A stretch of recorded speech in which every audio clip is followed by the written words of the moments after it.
Swastiastu. Assalamualaikum warahmatullahi wabarakatuh. Salam sejahtera untuk kita semua. Shalom, nama budaya, salam harmoni. Perkenalkan, nama saya Sinjo Sevin Alvin Purba dengan NIM 21130111082. Di sini saya akan menjelaskan mengenai topik penerapan kurikulum merdeka. Seperti yang kita ketahui bahwasanya kurikulum merdeka merupakan kurikulum yang diberikan oleh Kemendikbudristek Indonesia yang mulai diterapkan secara luas sejak tahun 2022. Nah, kurikulum ini dirancang untuk memberikan kebebasan belajar kepada siswa dan fleksibilitas mengajar kepada guru. Adapun tujuan dari kurikulum merdeka ini ialah untuk mendorong pembelajaran yang aktif, relevan, menyenangkan, dan bermakna, kemudian mengembangkan siswa yang berkarakter, kreatif, dan mampu berpikir kritis, serta memberdaya guru sebagai penggerak utama dalam pembelajaran. Nah, selama penerapan kurikulum merdeka di Indonesia, tentu terdapat beberapa tantangan yang dihadapi baik secara internal maupun eksternal. Nah, di sini saya telah mengulik beberapa berita yang beredar baik di sosial media maupun di berita. Nah, di sini saya mengambil dua berita yang dapat kita lihat pada layar, yaitu saya mengambil dari Kompasiana.com dan Your Set It. Di sini kita lihat pada layar, di mana dari berita tersebut kita bisa mendapatkan beberapa informasi, yaitu selama tahun ajaran 2024-2025 lebih dari 95% sekolah formal baik di SD maupun di SMP telah menerapkan kurikulum merdeka. Kemudian terdapat sekitar 5% sekolah, terutama di daerah 3T, tertinggal, terdepan, terluar, yang belum menerapkan karena keterbatasan informasi dan infrastruktur sinyal. Kemudian sekolah masih diperbolehkan menggunakan kurikulum 2013 hingga tahun ajaran 2025-2026 paling lambat, dan hingga 2027-2028 untuk daerah 3T. Nah, tujuannya adalah untuk menghadirkan peserta didik yang siap dengan tantangan masa depan sesuai dengan kebutuhan zaman. Nah, dari berita sebelumnya, di sini saya dapat menganalisis kajian empiris penerapan kurikulum merdeka bidang matematika di tingkat pendidikan dasar dan menengah yang berkaitan dengan konsep dasar kurikulum merdeka serta seperti apa dan bagaimana solusinya. Nah, dari analisis ini saya mendapatkan beberapa poin penting, yaitu yang pertama, asesmen dan numerasi esensial, di mana konsep dasarnya fokus pada kompetensi esensial atau numerasi awal, asesmen diagnostik atau formatif, di mana dampaknya sebagian besar sekolah sudah menerapkan pendekatan ini. Namun di daerah 3T, siswa masih kesulitan mengakses perangkat asesmen digital dan materi numerasi.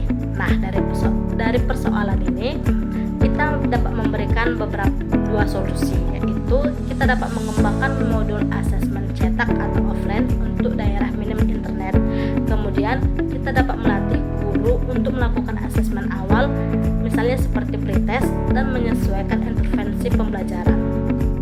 Kemudian poin yang kedua yaitu kebebasan guru dan pelatihan kolaboratif, di mana konsep dasarnya guru diberi fleksibilitas dalam merancang pembelajaran matematika dengan dukungan pengembangan profesional. Nah, dampaknya guru banyak yang sudah menggunakan bahan ajar lokal, tetapi sebagian lagi terhambat kurang informasi dan pelatihan, terutama di sekolah 3T. Nah, solusi dari persoalan ini kita dapat memberikan dorongan pelatihan peer-to-peer di kelompok kecil di daerah tersebut menggunakan modul offline. Kemudian kita dapat mengembangkan mentor dari guru penggerak di daerah referensi untuk mendampingi rekan sejawat.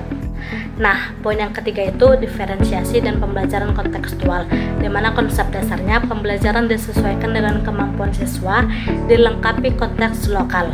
Nah, dampaknya guru di sekolah sudah siap menggunakan CTL atau PBL, namun sekolah kurang siap karena masih mengandalkan LKS dari kurikulum 2013. Nah, solusi yang dapat diberikan dari persoalan tersebut, kita dapat menyediakan paket modul matematika dengan konteks lokal. Nah, kemudian luncurkan platform offline dengan bahan ajar interaktif berbasis SDM lokal. Nah, poin yang terakhir itu asesmen formatif dan refleksi, di mana konsep dasarnya evaluasi berkelanjutan bukan hanya akhir, di mana dampaknya sebagian besar sekolah sudah mulai menerapkan, namun di sekolah 3T minim teknologi masih sulit menjalankan asesmen berkelanjutan berbasis digital. Nah, solusi yang dapat diberikan yaitu kita dapat melatih guru untuk menggunakan asesmen manual juga, yaitu seperti checklist dan portofolio. Kemudian berikan template sederhana agar guru bisa merefleksikan dan merencanakan pembelajaran selanjutnya. Nah, kesimpulan dari penjelasan saya sebelumnya, dengan lebih dari 95% adopsi kurikulum merdeka di sekolah formal, fondasi telah terbentuk, tetapi tantangan masih nyata di daerah 3T, terutama di bidang matematika. Nah, berdasarkan konsep dasar kurikulum seperti asesmen esensial, kebebasan guru, berdiferensiasi, dan evaluasi berkelanjutan, strategi yang dapat kita lakukan yaitu materi dan pelatihan hybrid, kemudian mentoring lokal dan kolaborasi guru, selanjutnya penerapan asesmen dasar dan refleksi berkelanjutan, serta pembangunan perpustakaan modul terstruktur. Nah, dengan demikian, kurikulum merdeka dapat diwujudkan secara inklusif, adaptif, dan berkelanjutan di daerah Indonesia, termasuk yang paling menantang sekalipun. Nah, sekian pemaparan dari saya. Mohon maaf apabila terdapat kesalahan dalam penyampaian saya. Akhir kata saya ucapkan terima kasih. Saya tutup dengan Parma Santi. Om Santi Santi Santi Om.